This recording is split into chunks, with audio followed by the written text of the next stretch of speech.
एगो मान खाती बोल न कादी लेके आई बखर ही करे जा खाली हम बरसाती राउर चाल ना चली और दाल ना गली दौरे कहलका से ना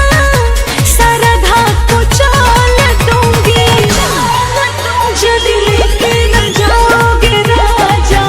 जदी लेके न जाओगे राजा अब की मोरल मोरा दूंगी जदी लेके न जाओगे राजा अब की मोरल मोरा दूंगी।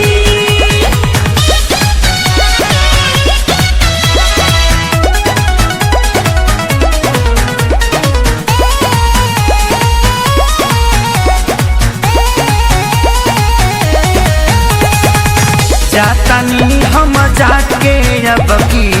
अर्जी दे हबडा